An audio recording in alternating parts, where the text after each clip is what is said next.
We found the hidden statistic that proves everything they've told you about these two players is wrong. One of them is secretly being overhyped. Stay to the end for the damning evidence that shatters this entire narrative. The first thing that must be understood is that time does not move the same way for prodigies. For most footballers, development is gradual, protected, almost merciful. For a rare few, time collapses.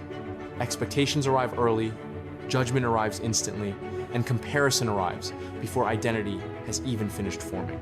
That is where Lamine Yamal Nasraoui Abana exists now, and that is where Lionel Andres Messi once existed, though the worlds that surrounded them were separated by more than years. They were separated by pressure, by noise, by context, and by what football demanded from its chosen children at those exact moments. When Lionel Andres Messi stepped onto a professional pitch as a teenager, he did not enter a vacuum. He entered a machine that was already humming. Barcelona at that time was not searching for a savior. It was refining dominance. Ronaldinho Gaucho danced between defenders with joy that bordered on arrogance. Samuel Eto'o was relentless in front of goal. Xavi Hernandez dictated tempo like a metronome with a soul. Carlos Puyol anchored chaos with discipline and bloodied resolve. Messi did not arrive to rescue this structure. He arrived to add something extra, something impossible to plan for. His youth did not demand control of matches. It demanded moments, sharp, shocking moments that bent physics and forced defenders to question whether the game was being played by familiar rules. Lamine Yamal Nasraoui Abana walked into something entirely different. Barcelona was not humming. It was searching for breath. Financial collapse, institutional instability, and a fan base starved of certainty created an environment where hope was no longer optional. It was urgent. Yamal did not enter a finished house. He entered a construction site during a storm, handed responsibility before adulthood had even settled into his bones.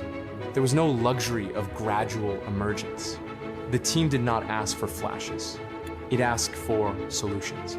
This difference alone reshapes everything that follows, because numbers do not exist in isolation, and neither does responsibility. When Lionel Andres Messi was 16, 17, 18 years old, his relationship with goals defined him. He dribbled often. He hunted space.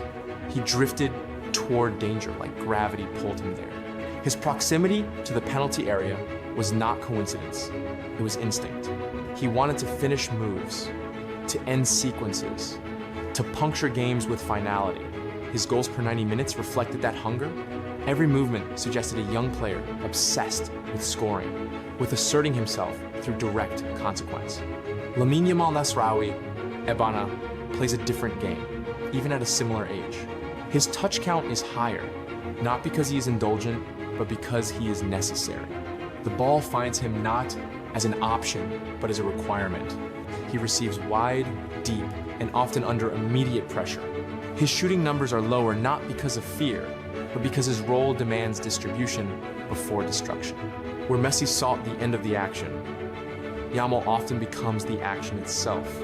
He bends shape, pulls defenders, opens corridors, and releases others into advantage. His assist rate reflects a mind that scans before it strikes. This is not a matter of superiority or deficiency. It is a matter of function. Messi was learning how to be devastating. Yamal is being asked to be essential. Watch the way defenders respond. Teenage Lionel Andres Messi terrified opponents because he was unpredictable, but he was not yet overpowered. Defenders had not fully accepted what he would become. They respected him, but they did not design entire game plans to erase him at 17. That attention came later, once his inevitability was established. Lamine Yamal Nasraoui Abana does not have that luxury. Opponents already know. They double him early. They deny him rhythm. They assign fullbacks who follow him into uncomfortable zones, midfielders who collapse space the moment he receives. The fear arrives immediately now, accelerated by footage, analytics, and viral moments that travel faster than reputations once did. This is where involvement becomes more revealing than output. Lionel Andres Messi, at that age, could disappear for stretches and still decide a match with one touch, one dribble, one strike. Barcelona did not panic when he faded temporarily because the structure held Lamine Yamal, Nasraoui, et Bana cannot fade. When he disappears, the team loses coherence. Build-up stalls, creativity dries. Attacks become hopeful rather than intentional. His touch count is not indulgence. It is evidence of dependence. Dependence is not a compliment. It is a burden. The eye test complicates everything further because football is not mathematics alone. Watching Lionel Andres Messi in his youth felt like witnessing something unfinished but unnatural. The ball seemed glued to him, not because of technique alone, but because defenders could not impose themselves even when they did everything correctly.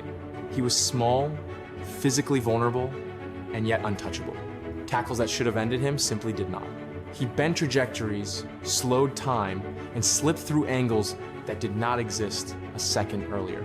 There was no reference point for what he was doing because football had not prepared anyone for it. Lamine Yamal, Nasraoui, Bana passes the eye test in a different way. His elegance is smoother, his decisions astonishingly mature. He understands spacing, tempo, and timing with a clarity that belies his age. His body feints are efficient rather than extravagant. His first touch invites options instead of chaos. Watching him feels like watching someone who has already solved many of football's riddles. Watching Messi felt like watching the riddles being rewritten. That distinction matters because talent is not always about comprehension. Sometimes it is about violation. Lionel Andres Messi violated assumptions.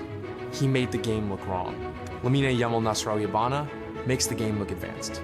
Pressure completes the picture. Messi's early career existed in a world without constant surveillance. There was criticism, but it was filtered. There were expectations, but they were buffered. Mistakes lived briefly before being replaced by the next match. There was no social media microscope amplifying every decision, every gesture, every off-pitch moment. He could grow privately inside a public career. Yamal cannot. Every misstep echoes. Every poor performance is clipped, captioned, and judged in real time. Success does not buy silence. It buys more scrutiny. He is not only evaluated as a footballer, but as a symbol, a project, a future that must justify belief immediately. At 17, he is expected to carry Champions League nights, to embody revival, to perform leadership functions without the authority of age. This is not romantic pressure. It is structural. Mentality, therefore, cannot be reduced to competitiveness alone. Lionel Andres Messi was ferociously competitive, fearless in duels, obsessive in improvement, but he was not asked to be responsible for Barcelona's direction as a teenager. He was allowed to be brilliant without being accountable for failure. Lamine Yamal, Nasraoui, Bana is not afforded that separation. When Barcelona falters, he absorbs blame simply by proximity to expectation. That requires a different psychological resilience, one built not on hunger alone, but on endurance. This does not make one superior in character to the other. It makes their challenges incomparable. Environment shapes legacy long before trophies do. Messi grew with an abundance, but abundance does not guarantee prominence. Standing out among greatness requires something extraordinary. Yamal grows within scarcity, where opportunity arrives early but protection is thin. Being trusted early is empowering. Being relied upon early is dangerous. When talent is isolated from myth, the conclusion becomes clearer. Lionel Andres Messi remains singular. His ceiling was not just high, it was unknown. No model predicted what he would become. Lamine Yamal, Nasraoui, Bana, for all his brilliance, exists within a system that understands development better, protects bodies better, and extends careers longer. Modern football produces better young players more consistently. That does not diminish him. It contextualizes him. In the present tense, stripped of nostalgia and prophecy, Lamine Yamal, Nasraoui, Bana may well be a more complete teenage footballer than Lionel Andres Messi was at the same age. He creates more, controls more, carries more, and is trusted more. That truth is uncomfortable because it collides with what Messi would later become. But potential is not destiny, and youth is not legacy. Lionel Andres Messi was an anomaly that matured into inevitability. Lamine Yamal Nasraoui Ebana is a phenomenon navigating a world that demands immediacy. To expect replication is unfair. To deny excellence because history looms is worse. He does not need to be the next Messi. He is already surviving something Messi never had to endure at that age. That alone makes his story distinct, unfinished, and worthy of being told on its own terms. Tell me if you still believe the comparison is even fair. Let me know who you think handles pressure better right now. Follow for the next football truth they are hiding from you. Drop your take on who will have the better career in the comments.